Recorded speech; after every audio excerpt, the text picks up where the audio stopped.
Dear guests, participants of our conference, we should start our third panel, which focused on tolerance and multiculturalism, regional and religious perspective. I would like to giving this floor for our next moderator, Edward Rowe, President of the Starling Foundation, USSR.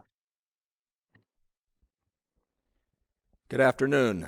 It always is a bit of a challenge after lunch to be the first panel, but we're grateful that you're here today.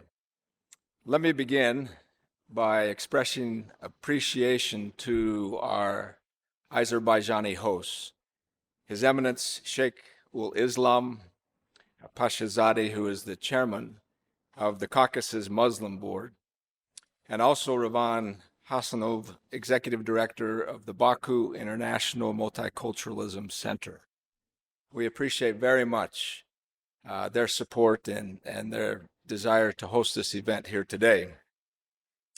It is particularly meaningful to me to be here today to moderate this panel, which is entitled Tolerance and Multiculturalism, Regional and Religious Perspectives.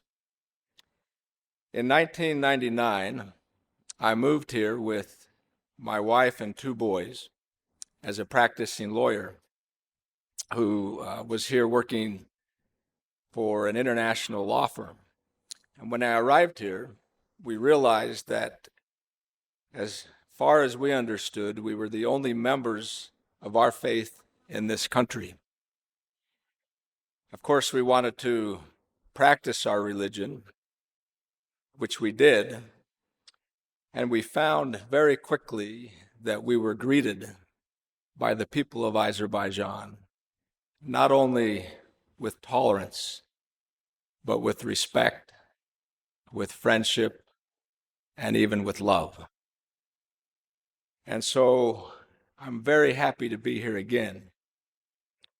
As many of you know, those here of course know, and those that are watching online, Azerbaijan is a remarkable country. It's a crossroads of so many things. East, West, Christianity, Islam, Shia, Sunni, I could go on and on. And this has brought opportunity to Azerbaijan, as well as at times challenges. A rich diversity of culture and of religion and of people. So it's fitting that we're here today to discuss tolerance and multiculturalism from regional and religious perspectives. We hope that this discussion will help us learn from these distinguished panelists how multiculturalism can help build the basis of tolerance, mutual respect, and ultimately genuine pluralism in a world as diverse as ours. So with those introductory remarks, let me introduce our panelists. We have Elder Eric Capisca, who is a member of the Quorum of the 70 of the Church of Jesus Christ of Latter-day Saints. From 2006 to 2008, he was responsible for the affairs of the church in the Middle East, where he worked with Muslim and other religious leaders. He has served on the church's Interfaith Committee to foster understanding between the church and Islam. He is currently responsible for the church's affairs in most of Europe, in Turkey, in the Caucasus region, and countries immediately to the east. We have also with us today Milay Yevdayev, who is the head of the religious community of the Mountain Jews in Azerbaijan. He's a great contributor to the development of interreligious harmony. He was awarded the Medal of Honor by the order of the President Ilham Aliyev last year. And I should say, when I moved here, I did not know that there was a Jewish community in Azerbaijan. And a few months after being here, we traveled to the north up into the mountain region to a city called Kuba. And while there walking around this village, this town, we saw what we thought were synagogues and soon realized that there is a very historic Jewish community here in Azerbaijan, and the mountain Jews are represented by him, and we look forward to hearing from you. We have with us as well Marie Ewell Peterson, researcher at the Danish Institute of Human Rights. She's conducted extensive research and writing on the intersections between religion and human rights, the role of faith-based NGOs in development cooperation, and Islam and women's rights. She is a member of many organizations focused on the issues of religion and interfaith, including the Academic Advisory Board of the Transatlantic Policy Dialogue on Religion and Diplomacy. Also with us is Audrey Kitagawa, who is a member of the G20 Interfaith Forum Advisory Council. She is president and founder of the International Academy for Multicultural Cooperation. She is also United Nations representative for the United Religions Initiative, and she has published extensively on issues related to interfaith and other related subjects. And as Professor Durham mentioned, we wish to thank her for the role of her organization in greatly enhancing our multimedia coverage of this event. And finally, we have Archimandrite Alexei Nikonorov, who is the secretary of the Baku and Azerbaijan Epicarhy of the Russian Orthodox Church. He is a historian, doctor of philosophy. He is also the rector of the Nicholas Church of the Moscow Patriarch in Merano, Italy. So with those introductions, I'd like to turn the time over to our panelists to take about 10 minutes to provide some opening remarks. And so I'll turn the time over to you, Elder Capisca. Dear friends, I'm personally very, very excited and grateful for the invitation that I have received to come to Azerbaijan. I'm grateful for the Caucasus Muslim Board, to the Baku International Multicultural Center, to the G20 Interfaith Forum, and to the Sterling Foundation.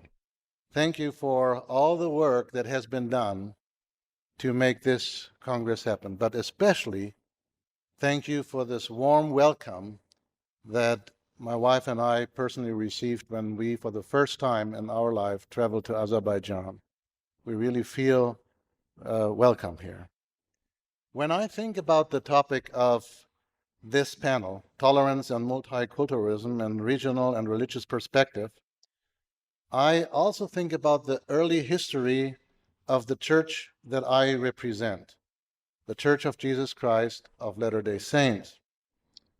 This Church of Jesus Christ was restored in 1830 in the US, a country which actually has religious freedom of religion anchored in its constitution.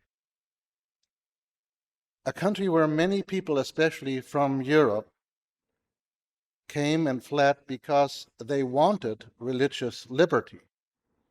And yet, in the first decades of this history of our church, its member had to face intolerance and persecution.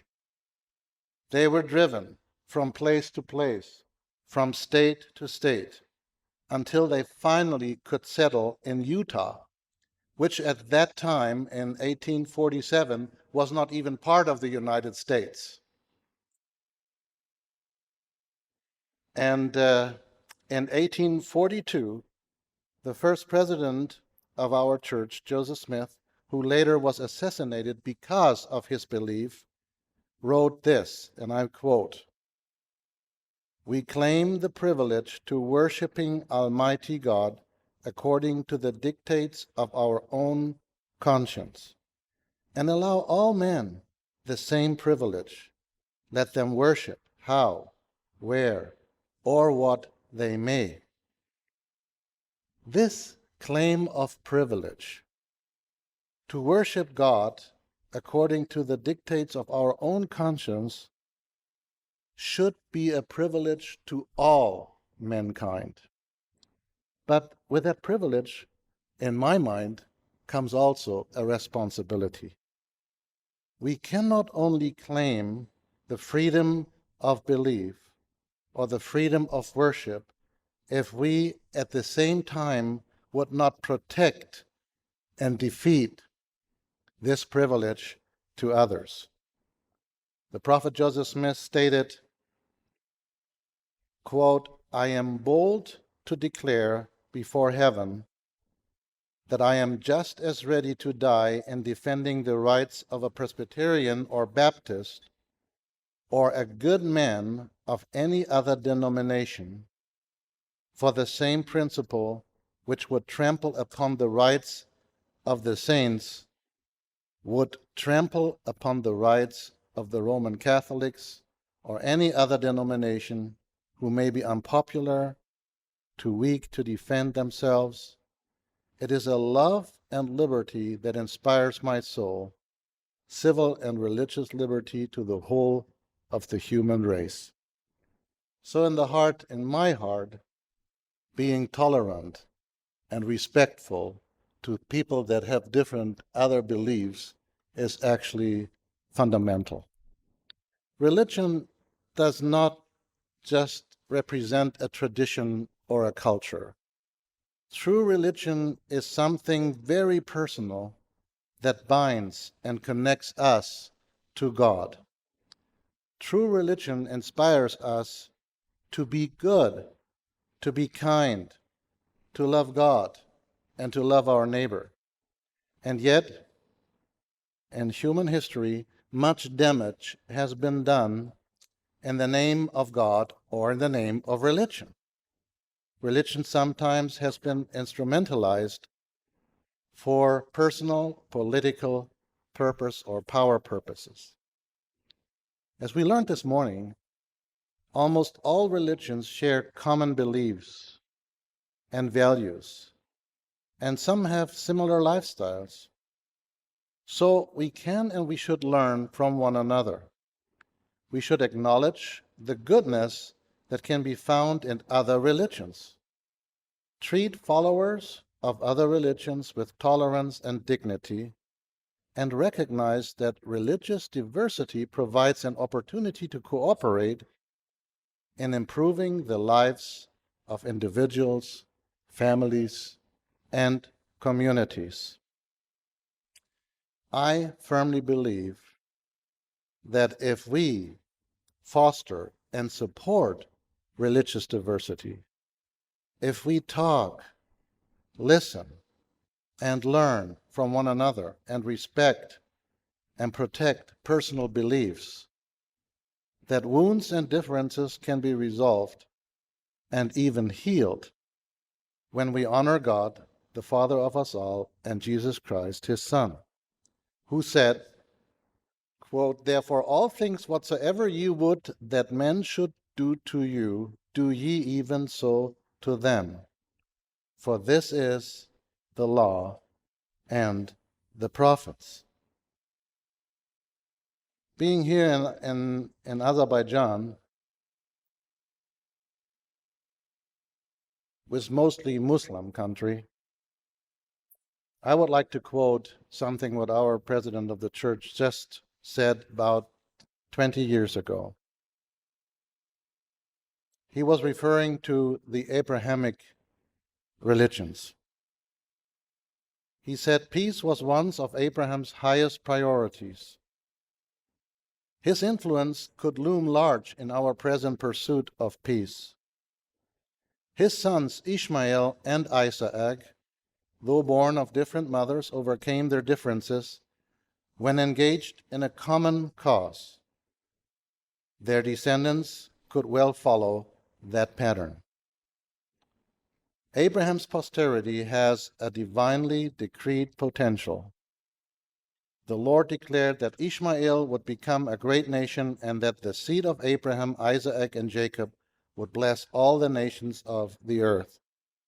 So descendants of Abraham, entrusted with great promises of infinite influence, are in a pivotal position to emerge as peacemakers, chosen by the Almighty, that they can direct their powerful potential towards peace.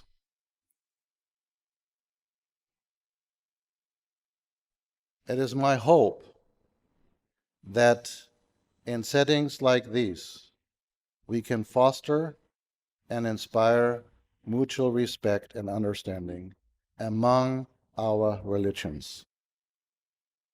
That would make this world a better place, not just for us, but also for the generations to come. Thank you.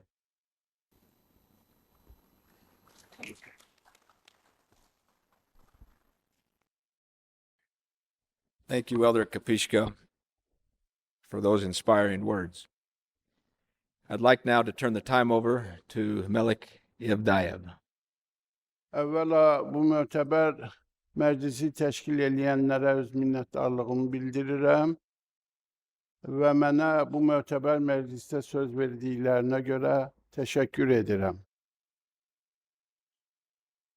Meclisin başlangıcından indiyene kadar ayrı-ayrı dillerde danışsak da hamımız bir mətləb üstündə qərarlaşa bilmirik. Qərarlaşa bilmirik ona göre ki, insanlar axırıncı 10 illiklerde sevgi hissini yaddan çıxartıblar. Sevgi hissini yadırğıyıblar. Allah Teala insanları yaradanda öz müqəddəs ruhundan onlara sevgi ruhunu bəxş eləyib. Və həmən sevgi ruhu da insanlara hayatta öz yerini tapmağa kömək eləyirdi. İndi isə biz o ruhu itirməyə başlamışıq. Deyirlər ki, dünyanı anlayan dahidir dahi, özünü anlayan kimdir ilahi? Biz özümüzü anlaya bilmirik. Biz qıraqdakı düşmənlərlə mübarizədən öz-özümüzlə mübarizə apara bilmirik. Öz içimizdəki xislətlə mübarizə apara bilmirik. Hələ Ulu Nizami deyib ki, istəsən güzgü tək saf olsun ürək, ürəkdən 10 şeyi atasan gərək. Kibir, ziya, həsəd, paxıllıq, savaş, şər. Kimdir bunları atan? Paxıl ölsə də paxıllıq ölmür. Ona görə də bugünkü gündə belə məclislərin qurulması xalqlar arasında, millətlər arasında dostluğun, qardaşlığın yaranmasına kömək eləməlidir. Azərbaycan kiçik bir dövlətdir. Kiçik olmasına baxmayaraq əməlləri böyükdür. Əməlləri böyükdürsə, Azərbaycan dünyada yeganə bir dövlətdir ki, dini və mədəni müxtəlifliyin harmoniyasını yarada bilib. Və həmən harmoniyanı yaratmaqla da dünyaya sübut eləyib ki, belə bir çağdaş dövlət var, o da yaşamağa qadir bir dövlətdir. Bugünkü məclislər Azərbaycanın bugünkü həqiqətləri haqqında deyir. Bizim möhtəşəm cahanşümül qələbəmizdə Azərbaycan xalqı ilə birgə Azərbaycanda yaşayan bütün xalqların övladları Azərbaycan uğrunda, torpaqlarımızın bütövlüyü uğrunda mübarizə aparıb şəhidlik zirvəsinə qalxdılar. Budur Azərbaycanın bugünkü gündə tolerantlıq modeli. Budur Azərbaycanın multikultural mühiti. Bayaqları qardaşımız söhbət elədi, dedi ki, əvvəllər insanların cəsədini əsir alırdılar. İndi isə beyinlərini əsir alırlar. Belə bir zamanda, belə bir vaxtda dövlətlər içərisində sevgi ruhu, qardaşlıq, sülh, əmin-amanlıq ruhu olmayanda əlbət ki, belə regional müharibələr baş verir. Azərbaycan bu günləri cahanşümül qələbədən sonra da o cahanşümül planları ilə, tikintiləri ilə dünyaya bəyan elədi ki, Biz sülh, əmin-amanlıq tərəfdarıyıq. Bizim xalqlar sülh, əmin-amanlıq, qardaşlıq tərəfdarıdır. Budur bizim məqsədimiz, budur bizim istəyimiz, budur bizim niyyətimiz və həmişə də buna doğru gedirik. Biz Yahudilər də Azərbaycanda uzun əsrlərdən bəridir ki, yaşayırıq və inanın ki, həmişə Azərbaycan xalqı bizi şər qüvvələrdən hifz eləyib. Elə indi də hifz eləyir. Ona görə də bizim müdriklər qeyd eləyirlər ki, xoşbaxt o kəslərdir ki, evində xoşbaxtdır. Azərbaycan bizim evimiz. Ona görə də Azərbaycanın xoşbaxtlığı uğrunda biz də o mübarizəyə, o müharibəyə qalxıb və Azərbaycanın xoşbaxtlığını təmin eləmək istəyirik və eləyirik də. Budur ki, bugünkü gündə belə məclislərin qurulması həm də gələcək nəsillər üçün bir yadigardır. Deyir, 100 il bizdən sonra gələn nəsillər gəlmişik, getmişik, nə biləcəklər? Qalmasa onlara bizdən yadigar, biz nələr etmişik, nə biləcəklər? Ona görə də, qardaşlar, Allah Teala'ya sevgi, Allah Teala'nın yarattıqlarından keçir. Allah Teala'nın yarattıqlarını sevə bilməsən, Allah Teala'ya sevgi çatdıra bilməzsən.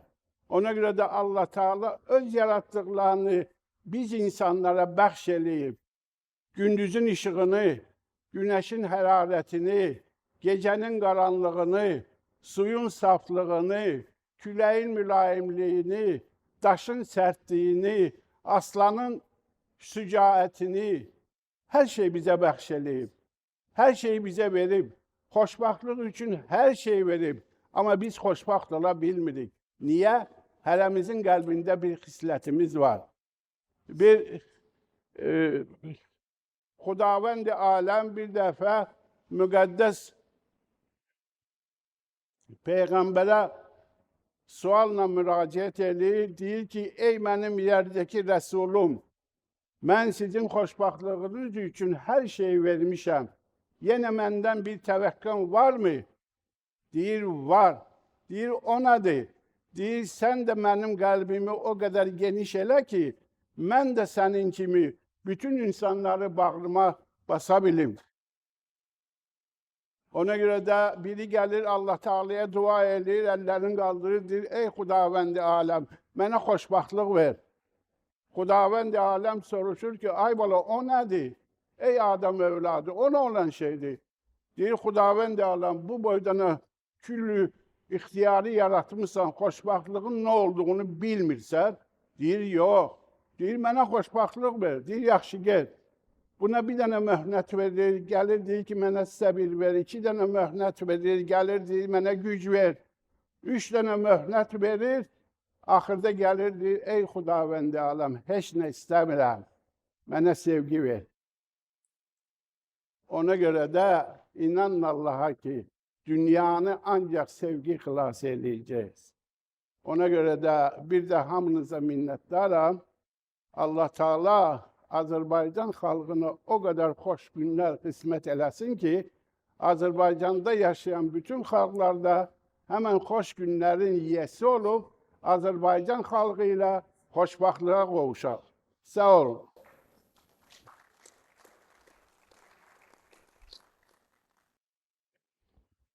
Thank you so much for those words. Let's turn the time now over to Marie Ewell Peterson. Thanks a lot. So I'm a human rights researcher, so I come at this from a very different angle, not a religious or a regional angle, but a human rights angle. And in my brief presentation, I will talk a little bit about the right to freedom of religion or belief and how that relates to interfaith dialogue. And my argument is that the two need each other. So first, I think interfaith dialogue can play an important role in bringing the sometimes very abstract principles of freedom of religion or belief into practice. Freedom of religion or belief, or FORB as it is often called, protects the right of everybody to have, adopt, change or leave a religion or belief, or not to have a religion or belief at all.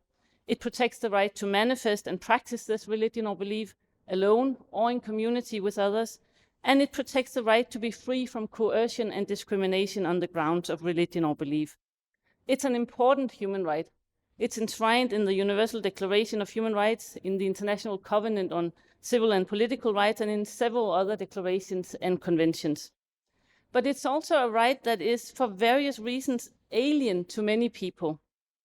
Many people find the human rights language overly abstract, technocratic, and legalistic, far removed from their own lived realities. So if we want to ensure broad support for the right to freedom of religion or belief, we have to do so in ways that resonate with local languages, local cultures, traditions, practices. There is, in other words, a need for us to find alternative ways of talking about and addressing challenges that relate to religious intolerance, discrimination, and marginalization. There's a need for us to translate the human rights language, so to speak. A few years back, Catherine Marshall and I did a report where we studied international efforts to promote freedom of religion or belief, and we talked to activists from various countries in that regard. And many of these people actually said to us that they found terms like coexistence, tolerance, and dignity to be more useful than a very explicit FORB language. And that is basically the language of interfaith dialogue, coexistence, tolerance. And I think interfaith dialogue can be a very useful tool in the promotion of freedom of religion or belief. In particular, those kinds of dialogue that take place at local level, that involve local religious leaders and communities and non-governmental actors. Such initiatives can, I think, be very effective in dismantling stereotypes, breaking down barriers, building relations, and even friendships. And as such, they can contribute to preventing and countering discrimination on the grounds of religion or belief. They can, in other words, bring into practice key elements of the right to freedom of religion or belief, even if they don't frame them as such. So interfaith dialogue can contribute to furthering freedom of religion or belief. But it also goes the other way around. Freedom of religion or belief can contribute to strengthening interfaith efforts. And that's my second point. In fact, I would argue that a FORB approach to interfaith dialogue is indispensable, and that without freedom of religion or belief, interfaith dialogue initiatives risk cultivating some serious blind spots. And I have 3 points. So first, freedom of religion or belief reminds us of the importance of a holistic approach in tackling intolerance and discrimination on the grounds of religion or belief. It seems to me, and I may be wrong, but it seems to me that interfaith dialogue and other efforts to promote multiculturalism and coexistence often focus primarily on challenging and changing societal cultures, norms, and ideas of exclusion, polarization, and othering. And there can be little doubt that these are obviously key factors in explaining religiously related intolerance, harassment, and discrimination. So it makes good sense to focus on this in interfaith dialogue. But the right to freedom of religion or belief reminds us that, as important as it is to change societal norms and cultures, it is the state that is the ultimate duty bearer. It is the state that is responsible for ensuring that there are laws, policies, and institutions in place to protect everybody's right to believe what they want and to practice these beliefs without fear of discrimination or repression.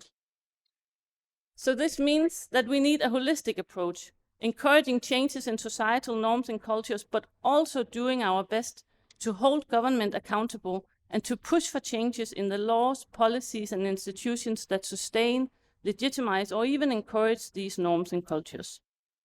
So that was the first point. Second, freedom of religion or belief reminds us that tolerance is not only about peaceful coexistence and mutual respect among religious communities. It is also about tolerance and respect for the individuals within these communities that interpret and practice their religion in a different way than the majority. Interreligious dialogue, and again, I may be generalizing, but interreligious dialogue, from my perspective, seems to sometimes be implicitly based on an understanding of religion as a collective identity, predicated on an understanding that religious communities are relatively distinct, well-defined entities, and that divides between religious communities are important. And as such, there is a risk that interreligious dialogue initiatives will overlook or downplay the diversity and even discords that exist within every religious community, and that they end up prioritizing those voices that belong to the majority, sidelining the marginalized periphery voices, the women, LGBTIQ persons, the young, or others that may go against the orthodoxy of the religious community. The right to freedom of religion or belief protects the autonomy of the religious community for sure, but it also protects the right of the individual, even or perhaps especially when he or she interprets and practices their religion in ways that differ from the majority. And I think a focus on freedom of religion or belief in interreligious dialogues may open up for a more dynamic understanding of religious communities, one that emphasizes a greater plurality of voices, acknowledges the internal heterogeneity of religious communities, and safeguards the freedom of the individual within this community. Third, and finally, freedom of religion or belief can remind us that peaceful coexistence is not the same as harmony and agreement. Some interreligious dialogue initiatives seem to be based on underlying ideals of religious harmony as the end goal. There seems to be an assumption that agreement on common values is what we should be striving for. And harmony and agreement, that can certainly be nice, but I do think that there is a risk that, despite all the good intentions, this may inadvertently discourage or even decrease the space for the criticism and discussion that is so central to a pluralist democratic society. Harmony for the majority can very often mean silencing of the minority. Freedom of religion or belief reminds us of everybody's right to interpret and express their convictions the way they want, even when this leads to disagreements and disturbances to societal harmony.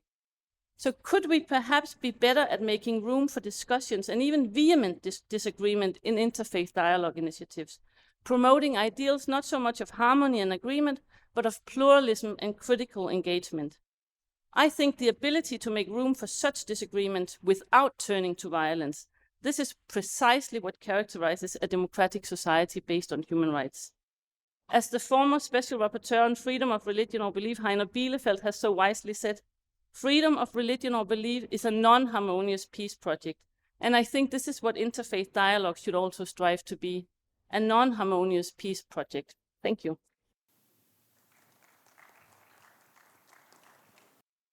Thank you for those very thoughtful remarks. Now we will hear from Audrey Kitagawa.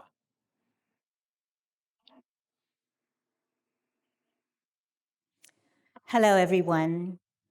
My deepest appreciation to the co-sponsors and organizers of this conference, to have been the model itself of multiculturalism in action by bringing together people of different countries, communities, and to peacefully meet, dialogue, and have conversation with each other. I was born and raised in Honolulu, Hawaii, and maintain a residence there. I also live in New York City for much of the time. Although Baku and New York City are almost 9,400 kilometers away, we live in what social scientists call a shrinking world, a term used to describe the effects of technologies on how human beings relate to each other. Visiting a neighboring village used to be a long, long journey on foot. Today, we can get to the opposite side of the planet with 1 or 2 flights. Digital communications connect us globally at the speed of light. Technology is dramatically restructuring space, time, and human relationships, and is accelerating the pace by which we communicate and learn about each other. We have witnessed the great speed with which the world has become globalized, not only in the marketplace of finances, travel, and culture, but also in the realm of ideas and our growing interconnectedness, as well as increasing polarizations. Today, I have been asked to address the very important topic of the role of women in tolerance and multiculturalism. Ethnic and religious harmony and peaceful coexistence are goals that all communities must strive for, as populations are quickly becoming more diverse. Having more women who have been shown by research to be markedly more inclusive in advocacy and leadership positions is critical to societal peace and well-being. Many of the great challenges we face today, including but not limited to war and conflict, the environmental crisis, racism, poverty, and injustice, are opportunities to adopt new perspectives and demonstrate the benefits of multiculturalism, tolerance, and the participation of women. To frame our discussion of women and multiculturalism, I would like to point out that efforts to foster peaceful coexistence in a multicultural society should go hand in hand with the gender equality movement. The landmark Beijing Declaration and Platform for Action of 1995 states that while the significance of national and religious particularities in various historical, cultural, and religious systems must be kept in mind, it is a duty of states, regardless of their political, economic, and cultural systems, to protect and promote all human rights and fundamental freedoms. In this time of rapidly increasing diversity, tolerance is a key value, and according to a UNESCO article, the only value that can ensure the survival of mixed communities in every region of the globe. Audrey Azoulay, Director General of UNESCO, noted that tolerance must be more than indifference and the passive acceptance of others. Tolerance must be seen as an act of liberation, whereby the differences of others are accepted as the same as our own. This means respecting the great diversity of humanity on the basis of human rights. It means reaching out to others across new bridges of dialogue and cooperation. This means standing up to all forms of racism, hatred, and discrimination, because discrimination against one is discrimination against all. UNESCO's Universal Declaration on Cultural Diversity views cultural diversity as a living, renewable treasure, noting that culture should be regarded as a set of distinctive spiritual, material, intellectual, and emotional features of a social group, and that it encompasses, in addition to art and literature, lifestyles, ways of living together, value systems, traditions, and beliefs, which should be honored and respected. Multiculturalism is based on respect and should provide a framework of thought and action in which cultures can be cooperatively exploring their differences and create a rich and lively community based in the beauty of diversity and open dialogue amongst peoples of different nationalities, cultural traditions, and religions, which has a potential to create new ways of looking at things and relating to each other, creating understanding, and ultimately peace and harmony, and that is what we aspire to achieve. There are many ways in which cultural diversity, tolerance, and gender equality impact global issues, and I will focus on two critical issues where this intersection is known to support positive outcomes. One is peace and human security, and the other, gender equality. First, peace and human security. Women must be included in the peace processes because it has been demonstrated that countries that include women in the peace process are more successful and sustainable, and societies that empower women are more peaceful than those that do not. And women are known to be significant and influential drivers of the peace process worldwide, partly because of their innate understanding and concern about the care of others. Women also bring their commitment to peace tables and their experience, including their activities in civil society. United Nations Security Council 1325 addresses not only the disproportionate impacts of war on women, but also the role women should have in conflict prevention, management, and sustainable peace efforts, and integrates women and their perspectives in peace and security. In an article on Women and a Culture of Peace, author Adenike Yesufu noted that a culture of peace is consistent with the women's movement theme that equality, development, and peace are inextricably linked. There can be no lasting peace without development, and no sustainable development without the full equality between men and women. Second, gender equality. It is very important for us to recognize that gender equality is very important, and the international goal of gender equality adds to the complexity of the challenge of communities adapting to the rapidly changing demographics. Women's rights must be considered in all efforts toward enhanced tolerance. The United Nations and other leading guiding institutions have raised the prominence of women's issues with several major objectives and initiatives. We know that the preamble of the United Nations Charter reaffirms faith in fundamental human rights, in the dignity and worth of the human person, and in the equal rights of men and women. The Convention on the Elimination of All Forms of Discrimination Against Women is the single most important international legal instrument adopted by the UN from the women's point of view, and often described as the International Bill of Rights for Women. It defines discrimination against women and creates an agenda to end the discrimination and promote women's participation in decision-making and leadership positions. And gender equality is the one stand-alone goal of the United Nations Sustainable Development Goal.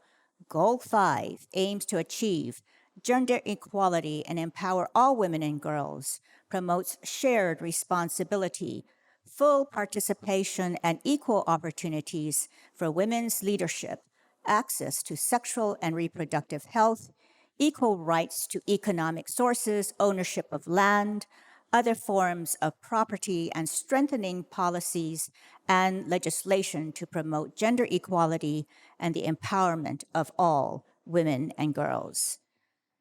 In countries known for multiculturalism, gender equality, and tolerance, it is not just the progressive laws or policies that make the difference. It is also the traditional culture and values of the people, which are the basis of the respect and understanding shown to people of other faiths and ethnicities. It is our hope that the nations of the world will honor the innate spiritual values of equality, respect, justice, compassion, and love with positive civic action and policy development to encourage tolerance and celebrate diversity and the important role of women. As a pebble is dropped into a pond, sends ripples of energy across the entire body of water, so can the examples of tolerance and women's engagement in multicultural communities send positive messages of the real possibility of global peace and harmony. And I thank you so much for giving me the privilege of sharing you today on the important role of women in multiculturalism and tolerance. Thank you so much. Thank you, Audrey. Our final speaker today will be Archimonde Alexei Nikironov. Time is now yours. От лица православной Бакинской азербайджанской епархии мне хотелось бы поблагодарить, во-первых, организаторов и всех участников сегодняшней конференции. Сегодня мы говорим о региональных религиозных перспективах мультикультурализма, и в этой связи мне хотелось бы затронуть такой аспект, как национальный код. Как известно, в основе национального кода любой страны лежит язык народа, его культура, традиции, религия. И уникальная комбинация именно этих элементов делает любой народ неповторимым. Эти факторы также влияли на формирование национального кода Азербайджана, который включает в себя такие элементы, как мультикультурализм, религиозная толерантность, уважение других этносов и других религиозных убеждений, открытое сознание. Сам термин «мультикультурализм» прочно вошел не только в научный оборот политологов и социологов современности, но и в повседневный язык азербайджанского общества. Если взглянуть шире на понятие мультикультурализма, то мы должны отметить, что в современном мире живут более 2000 народов разных культур и вероисповеданий, а в ООН в настоящее время входит около 200 государств. И отсюда вытекает тот факт, что народы просто должны вместе как-то сосуществовать. И вот именно мультикультурализм подразумевает мирное сосуществование разных культур и религий в одном целом государстве. У нас в Азербайджане в мире и согласии проживает более 10 миллионов человек разных культур и конфессий. И несмотря на подавляющее численное превосходство титульной нации и исламской религии, в нашей стране издавна проживают русские, лезгины, талыши, аварцы, турки, татары, украинцы, цахуры, грузины, курды, таты, евреи, удины и представители других национальностей, являющиеся носителями разных культур и религиозных взглядов, но тем не менее объединенные одним менталитетом и единым самосознанием. Тут невольно возникает вопрос, а каким образом государство смогло достичь мирного сосуществования и согласия между народами? Ведь у каждого этноса, у каждой религии свои, как кажется, цели и интересы. Секрет состоит в эффективной национальной модели межэтнического и межконфессионального согласия, созданной в нашей стране. Азербайджан традиционно славился как общий дом для многих народов, проживающих в нем, что говорит об особом культурном коде азербайджанского народа, формировавшемся на протяжении долгого исторического периода. Но и в новейшее время, после восстановления Азербайджаном своей государственности, именно этот культурный код был возведен в ранг государственной политики. Уже 30 лет азербайджанский мультикультурализм демонстрирует хорошие результаты. В нашей стране в 2015 году был проведен Всемирный форум по межрелигиозному диалогу, а 2016 год в Азербайджане был объявлен годом мультикультурализма. Президент Азербайджана Ильхам Алиев указал 3 основных фактора, на которые опирается наша мультикультуральная модель. Первое, я цитирую: «Испокон веков Азербайджан, располагаясь на пространстве, где сливаются различные культуры, играл ведущую роль в межрелигиозном и межцивилизационном взаимопонимании. Он сформировал глубокую историческую базу. В нашей стране никогда не было противостояния на религиозной и национальной почве. И этот процесс успешно продолжается до сих пор. Второе. Терпимость в азербайджанском обществе создала в стране уникальную толерантную атмосферу, которая сейчас привлекает внимание международной общественности как образец. Третье. В Азербайджане имеются необходимые политические и экономические условия для развития и укрепления традиций мультикультурализма». Конец цитаты. Таким образом, азербайджанский опыт показывает, что мультикультурализм – самая оптимальная форма сосуществования народов в полиэтнических государствах. Это обстоятельство сегодня известно во всем мире и является фактически визитной карточкой нашей страны. В Азербайджане огромное внимание уделяется развитию культуры каждого этноса и одновременно усилению межкультурной коммуникации и интеграции. Благодаря доброй воле и мудрой прозорливости лидера мусульман Кавказа шейхуль-ислама Аллах-Шакюра Пашазаде в Баку была сформирована площадка конструктивного межконфессионального диалога мировых и традиционных религий. Сегодня большую конструктивную роль в поддержании и развитии межрелигиозного диалога играют также Государственный комитет Азербайджанской Республики по взаимодействию с религиозными структурами, а также Бакинский международный центр мультикультурализма, которые являются инициаторами проведения многочисленных конференций и круглых столов, имеющих большое значение для развития мультикультурализма.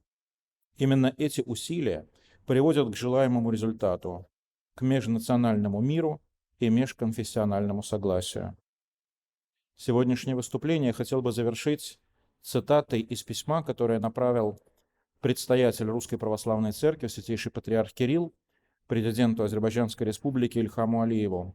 В этом письме он, в частности, отметил: Азербайджан укрепил свои позиции на международной арене, обрел статус значимого центра организации и проведения важных межрелигиозных форумов, голосу которых прислушиваются политические лидеры многих государств.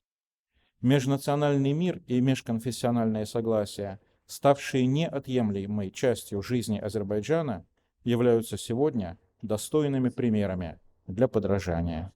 Спасибо.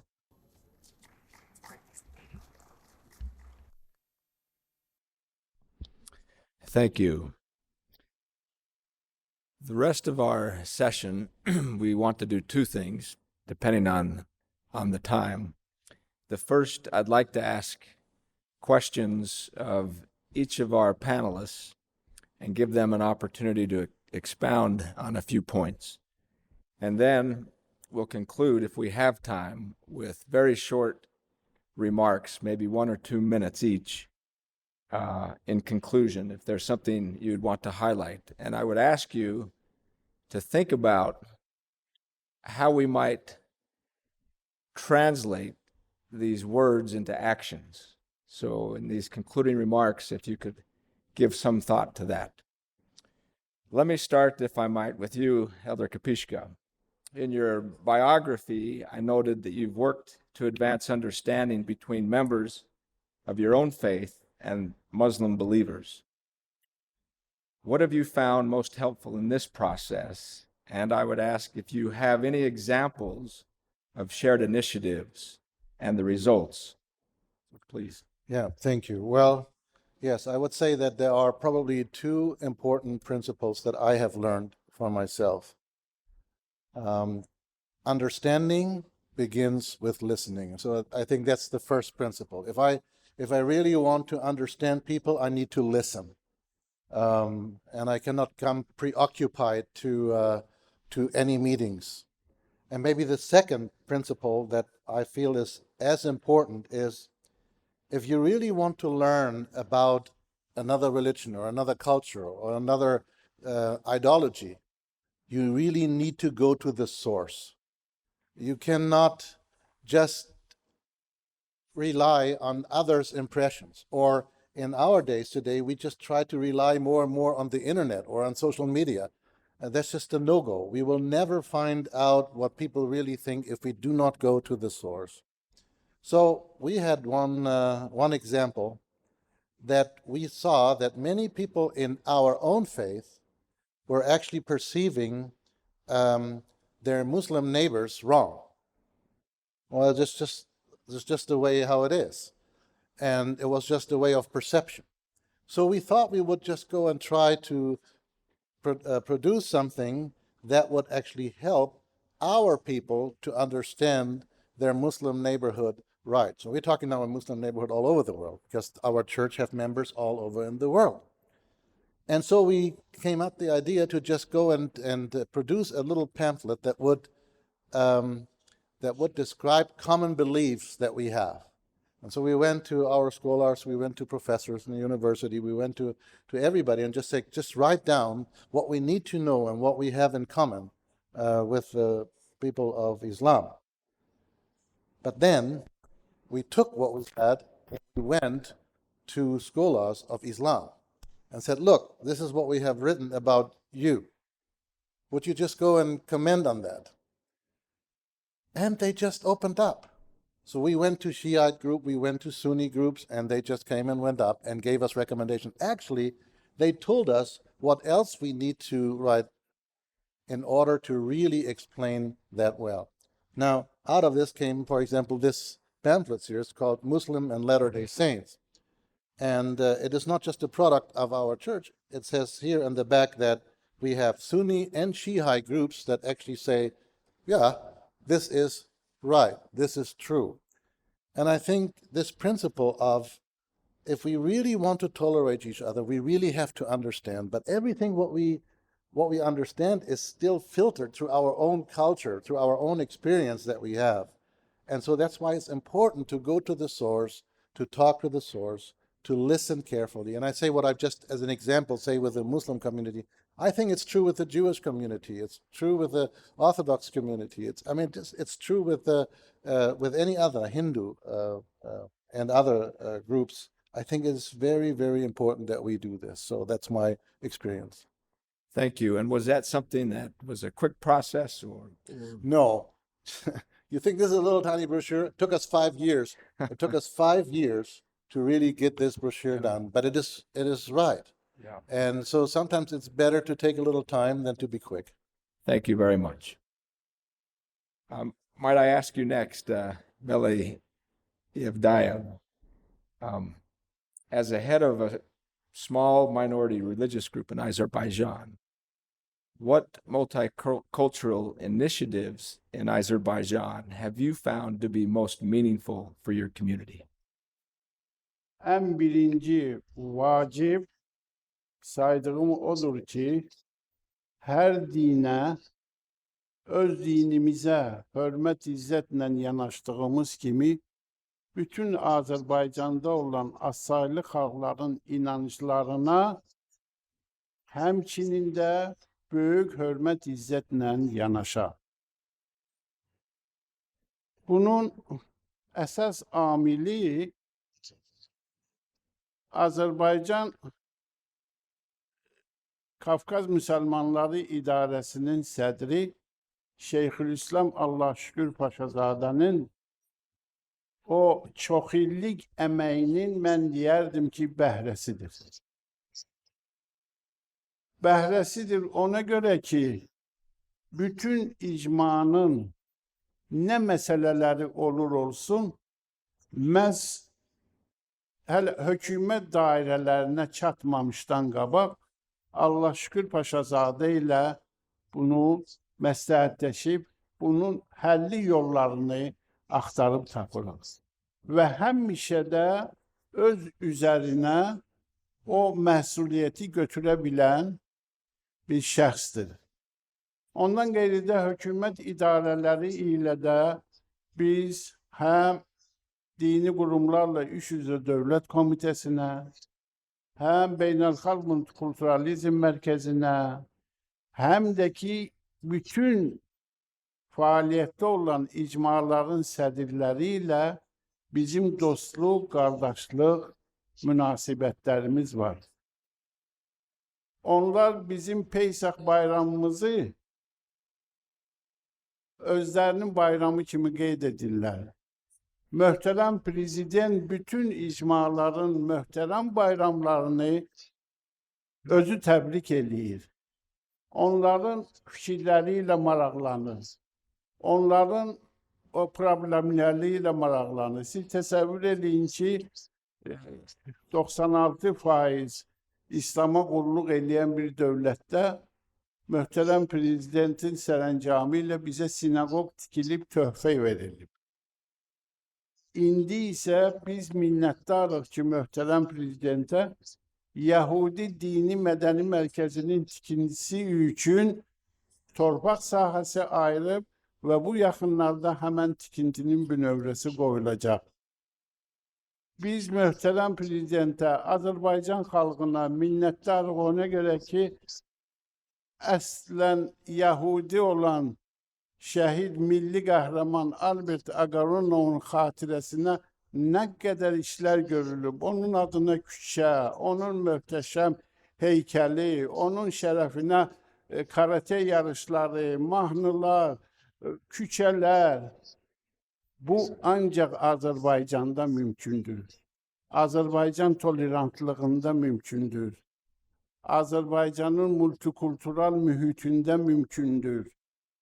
Mən deyərdim ki, Yəhudilər indi Azərbaycanda özlərinin qızıl əslini yaşayırlar. Bu həmişə belə olub. Biz 2500 ildən çoxdur Azərbaycandayıq. Amma indi isə bu daha qabarıqdır. Ona görə də bütün bu dövrlər, bu əsrlər zamanı Azərbaycan bizi necə qoruyubsa, biz də Azərbaycan xalqının həmişə sevincinə şərik olmuşuq. Olmasın bəd günlərdə də həmişə bir yerdə olmuşuq. Thank you. Thank you very much. It's important that we discuss these concepts, but it's at least equally important that we are able to identify the actual practical steps that are being taken. And these were wonderful examples. So thank you. Ms. Peterson, if I might, I know that you've done considerable research with respect to interfaith dialogue, the issues of freedom of religion or belief, and human rights. And we've heard in this conference earlier today the issue of conflict that we find right now throughout the world. So if you might comment on, with regard to the role of religion in conflict and the resolution of conflict, do you see the risk of overemphasizing the importance of religion in conflict resolution, and I would say in its describing its causes, as well as peace building and anti-discrimination efforts? Is there a risk that we end up putting too much emphasis on religion at times, both as the source of problems and as their solution? Yes, I do think that this is a very real risk. I know this is a strange thing to say here when we are gathered to talk about the importance of religion, and religion is surely important. But I think when I started studying religion 25 years ago, there was almost nobody who talked about religion in relation to conflict resolution, anti-discrimination, peace building, perhaps except for Catherine Marshall, who had already started. But there was very little talk about the significance of religion, both as part of the problem and as part of the solution. But then over the last 20 years, we have seen an explosion in interest in religion. And my fear is that we are going from under-emphasizing religion to over-emphasizing religion. And I think both are equally problematic. And I think we need to find a way of right-sizing our attention to religion, which is a term that a colleague, Peter Mandeville, has framed. I have a good friend who has been a religious freedom activist for many, many years, and he once said, we all like simple solutions. When we talk about violations of religious freedom, we think that it can only be about religion, that there cannot be any other reason. But discrimination and persecution is also about economy, social factors, politics, culture, history. The world is complex. And I think he's very right in that. So when we approach these challenges and when we try to find solutions, I think we have to be careful to pay attention to all these different factors and the complex interplays between them. And if we do that, I think that we may sometimes find that religiously based discrimination and conflict is not only or even primarily about religion, and also that religious actors or discourses are not necessarily the most relevant actors in tackling these challenges in all contexts. Obviously in some contexts, but not in all.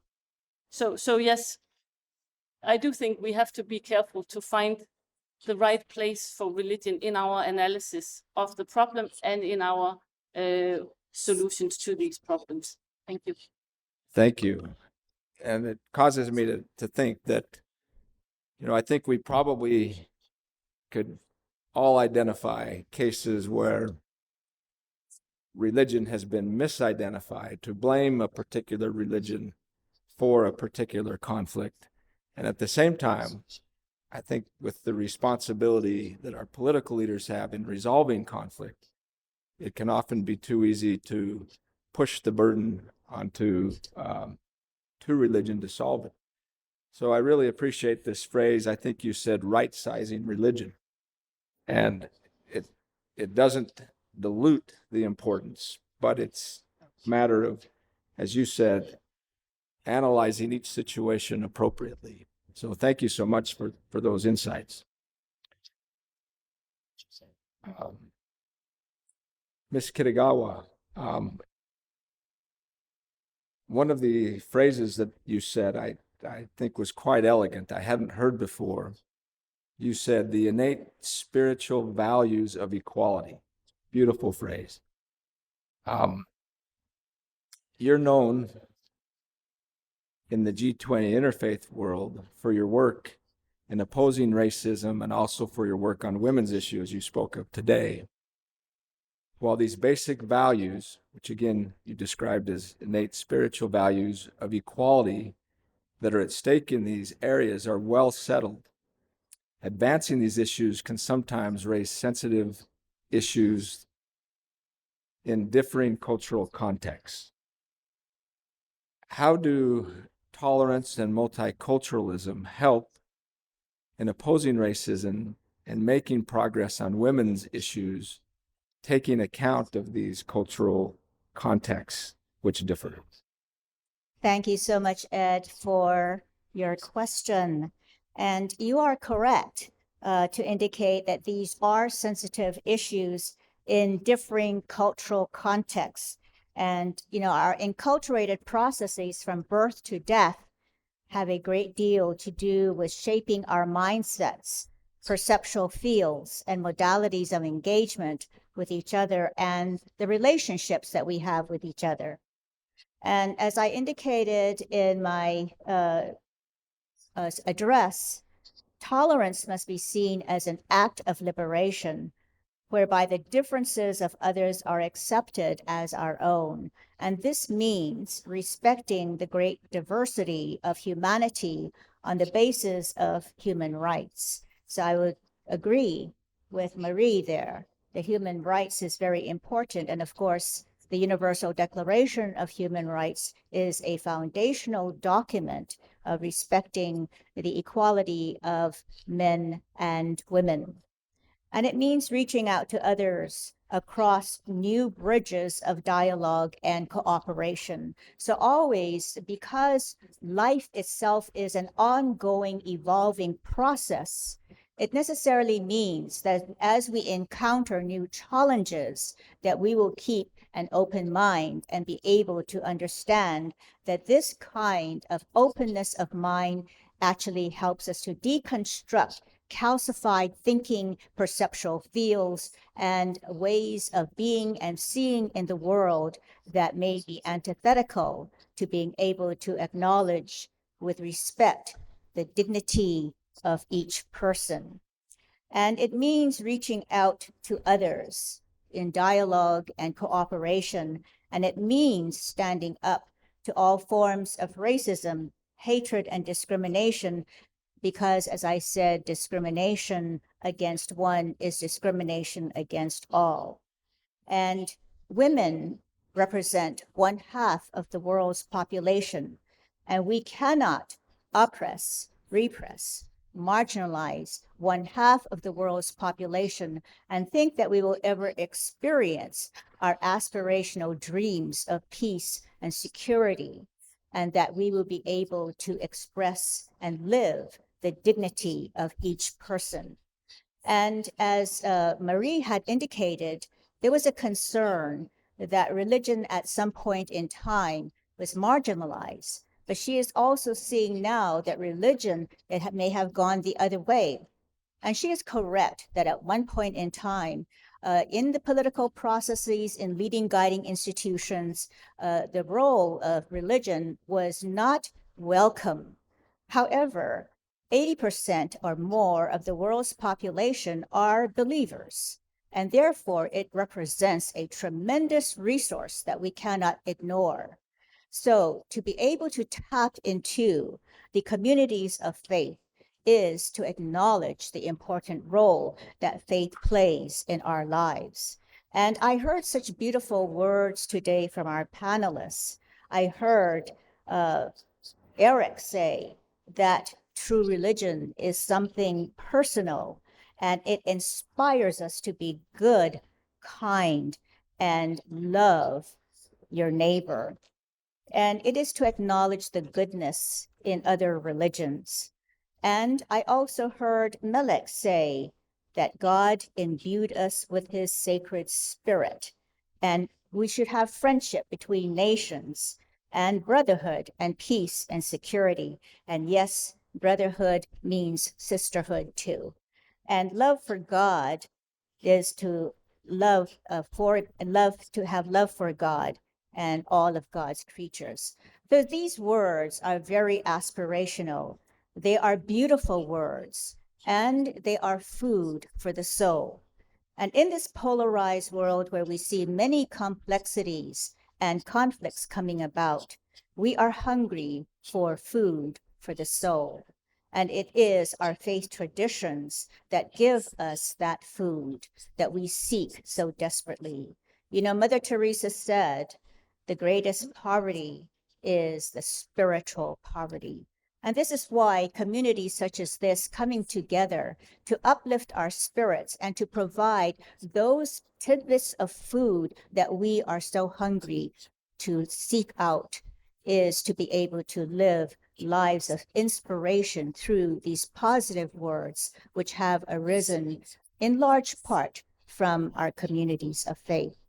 And gender equality inspires us to be able to not only get rid of enculturated beliefs that speak to the calcification of mindsets, and to be able to embrace all people, regardless of gender, to recognize that in the true spirit, we are all one.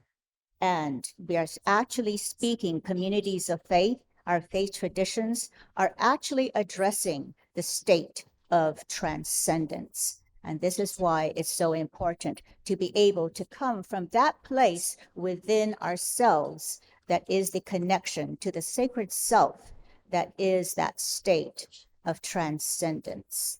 So thank you. Thank you. And thank you for your work on these important issues. I'd like to ask Archimonde Alexei Nikonorov. I think many of us appreciate that our religion can be a majority religion in one place, but a minority religion in another. And you represent a wonderful religious tradition that is a majority in Russia and other countries, but a minority in Azerbaijan. Does this perspective of being a minority religion here affect your view of the importance of tolerance and multiculturalism? Независимо от многочисленности или малочисленности любой общины, национальной, религиозной, естественно, эта община может воздействовать на развитие базовых ценностей, благодаря прежде всего тем, что во всех, скажем так, традиционных мировых религиях существуют базисные ценности, на которые следует опираться в воспитании и общества, и воспитания молодежи. Так, например, давно было замечено, что такие качества, как мужество, справедливость, воздержание, взаимопомощь, гостеприимство, любовь, мудрость характеризуют любую традиционную религию, в том числе и у нас в Азербайджане. Надежда на лучшее будущее, которое всегда помогало справляться людям с жестокой и жесткой реальностью, пересилить отчаяние, любовь, которая проявляется в уважении к старшим, любовь к своим ближним, мудрость, включающая в себя прежде всего опыт предков. Все это объединяет нас и является такой базисной ценностью. И еще одна, например, немаловажная добродетель, которая отличает именно азербайджанское общество, это, например, единение в отстаивании общих идей, общих ценностей, общих целей. Вот, например, это единение, о чем сегодня уже упоминалось, носит и социальный характер. наш многонациональный народ, особенно в последние годы после восстановления своей независимости, например, проявлял единство для защиты своей Родины, ради восстановления целостности государства во время 44-дневной войны 2020 года. Конечно, сегодня у нас повестка не военная, а мирная, но тем не менее мы должны сказать, что перед лицом определенных угроз, опасностей, перед лицом современных вызовов, общество, несмотря на то, что оно может быть совершенно разным, оно может в то же время иметь общие ценности и на базе этих ценностей сплотиться. Таким образом, перспектива в любой стране для мультикультурализма, на мой взгляд, заключается именно в следовании вот этим базисным идеалам. Спасибо. Thank you. That actually was a beautiful answer. And one of the great experiences of my life was as a student, a college student, to live in Russia and to live with people who were practicers or members of the Russian Orthodox Church. And those values are something that I felt very much when I was there. And I think it's really important that we do remember that these values should transcend where we live, or if we find ourselves as a majority or as a minority, that the values should be something that are constant. Yes, Elder Capisca.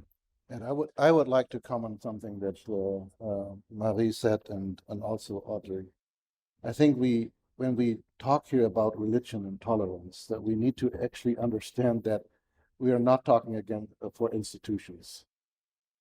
And that's very, very important, because if we just define a religion as an institutionalized religion, I mean, Maria, I thought you talked about the minorities within a religion, within a group, you know. I think we should include, and that's why we need to be so careful with the wording that we are using here, because it could be so misunderstood. There are people that are very religious, and they would not confess themselves to be in a religion or member of a confession, of an institution, but they are very spiritual.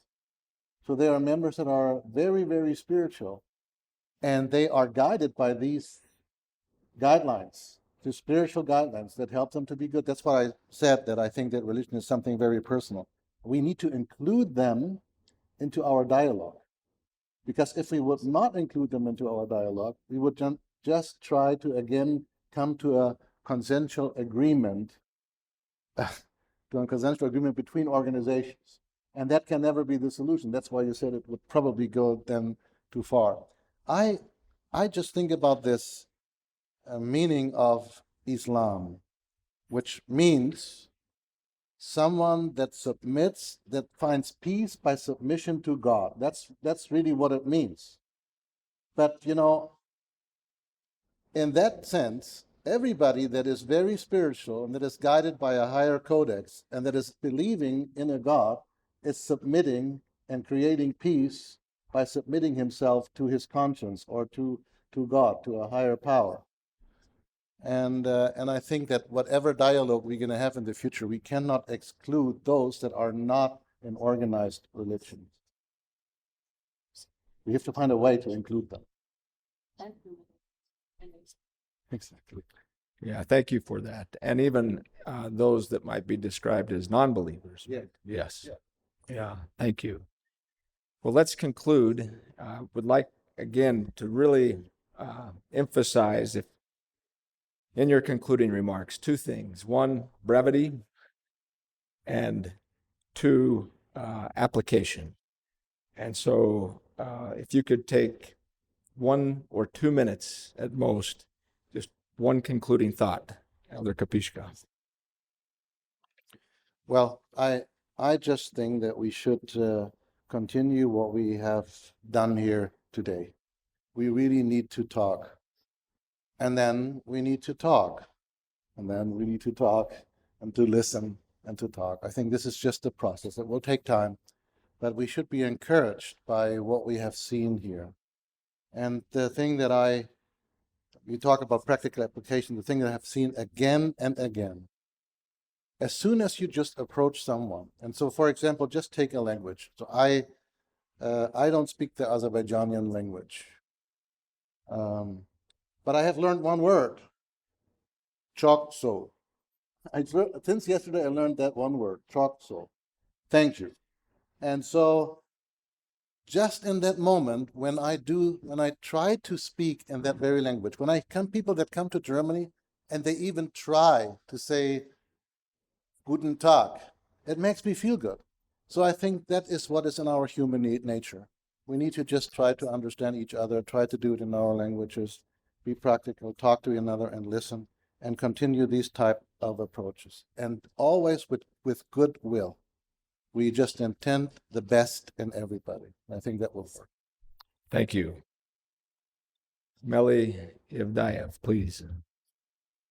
Biz yenə də deyirəm ki, müxtəlif dillərdə danışsaq da eyni mətləb üstə gəlməliyik.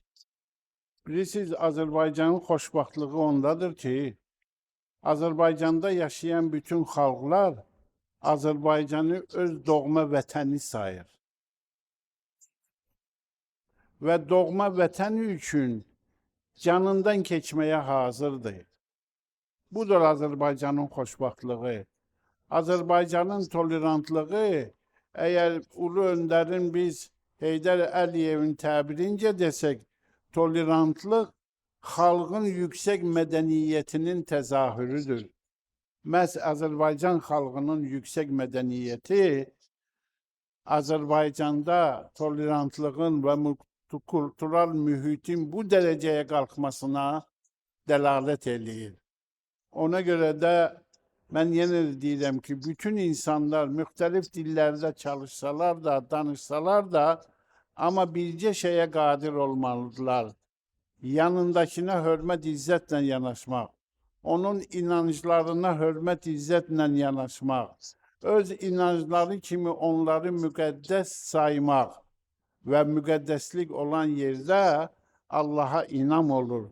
Allaha olan yerdə isə bütün səmavi dinlər, istəyir Yahudilik, istəyir Xristiyanlıq, istəyir İslam, sülh və əminamanlıq dinləridir. Onlar heç vaxt müharibəyə, təcavüzə təhrik eləmirlər. Amma biz 30 il təcavüzdə qala-qala bizi isə təcavüzkar adlandırırdılar. Soruşmaq lazımdır. Deyirlər ki, haqqa şər atdılar, şərə düşdü. Şərə şər atdılar, yerə düşdü.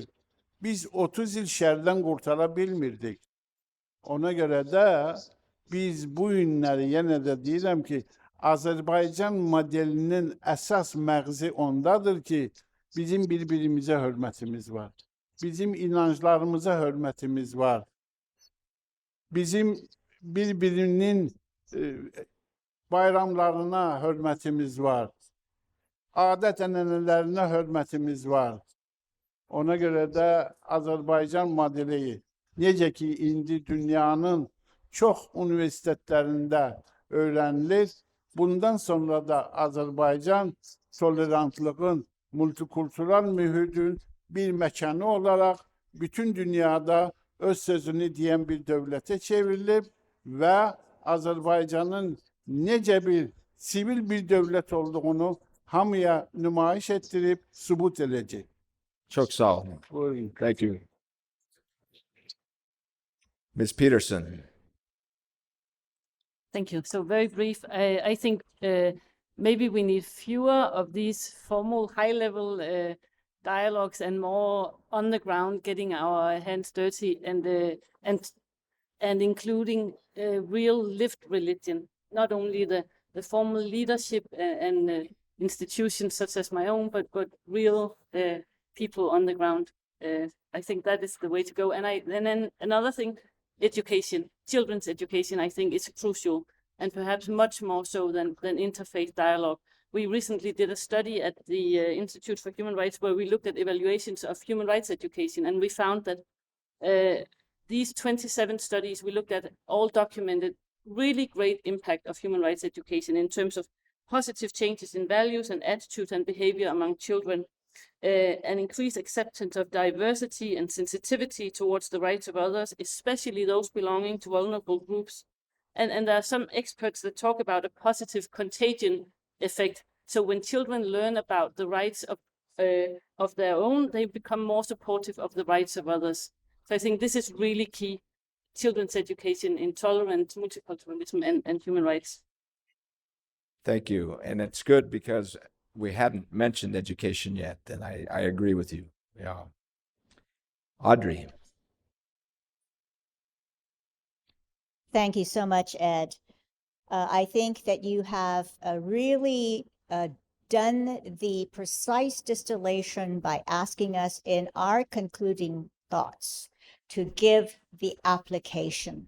And in that one word is the totality of how we live our lives. How are we practicing beyond all of the beautiful words, the philosophies, and the thought processes that we have engaged in through the instrument of the mind from the beginning of time? And actually, what it boils down to is a daily practice, because the mastery of the self is the most difficult mastery of all. And how we are living our lives ultimately becomes the totality of the representation of the legacy that we leave behind. I had the privilege to meet an enlightened person, and, she told me in her wisdom, God is love. And where is God? And what is God? And, she said, God is love. And we have heard that beautiful word love said many times in these panels.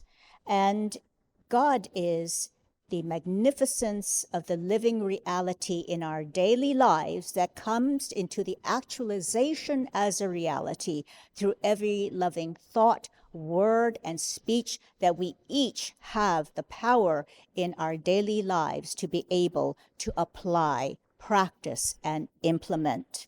And in the seemingly ordinariness of daily life is truly the magnificence of the divine, as is represented through the manifestation of each and every one of us, because we have also heard that we are imbued with the sacredness of life. So life itself is holy, and how we live our lives to be that holy representation will come through the reality of the living God in our daily lives here and now. Where we are is the holy ground, and we must find God here now. And how we apply, how we practice in our daily lives becomes the testament of whether or not we have mastered our base nature and been able to overcome all of that base nature that has been also spoken about throughout our conversations, and the recognition that when we take on form and substance, there is the particularization of identity, and it is that particularization of identity, form, and structure that causes the rise of self-interest and self-protection.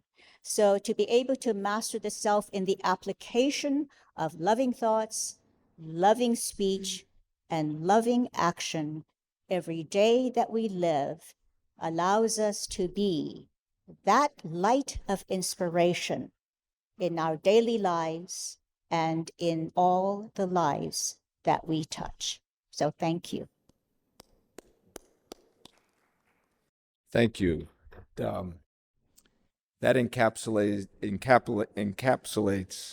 a phrase from my own faith, which is, I am the way versus this is the way.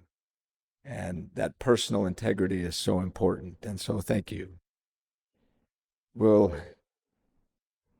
have our concluding remarks from Archimonde Nicanoro. Я думаю, что новая реальность, с которой мы сегодня все сталкиваемся, и то, что мы наблюдаем, по крайней мере, на территории Европейского Союза, когда в результате политических выборов в последнее время все больше и больше голосов набирают правые партии. Может показаться, что Европа не так давно в исторической перспективе, открывшая двери и открывшая свои границы для проникновения других национальностей и других культур, уже испытывает страх перед этими культурами, перед этими национальностями. И, конечно, это сигнал, на который необходимо обращать внимание и искать его причины. Очевидно, что если в процессе развития любого государства на том или ином историческом этапе умаляется или игнорируется его духовно-культурный компонент, то это неизбежно ведет к упадку всего общества. И вот именно Азербайджан сегодня демонстрирует всему миру, как во избежание политических, социальных, межэтнических конфликтов необходим открытый диалог между мировыми религиями и между разными культурами. Спасибо. Thank you. 1 minute, okay. Neçə torpaq, neçə diyar görmüşəm. Biri bizim yerin yerini verməz. Neçə çay çağlasa belədən belə, bu ana qudiyalın yerini verməz. Cəmşiddəki var dövlətə vermərəm, Hatəmdəki səxavətə vermərəm. Məcnundakı məhəbbətə vermərəm. Bu ana torpağın bir qarışını. Mən becə sevmədim uca şax dağı, o aydan, ulduzdan uca şax dağı. Şair, canın qurban qoca şax dağa, hansı oğul ona sərini verməz? Sağ olun.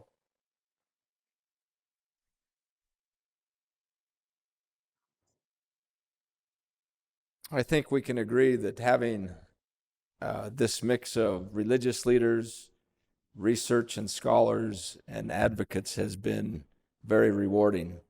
Could you please join me in expressing our appreciation one last time? Thank you.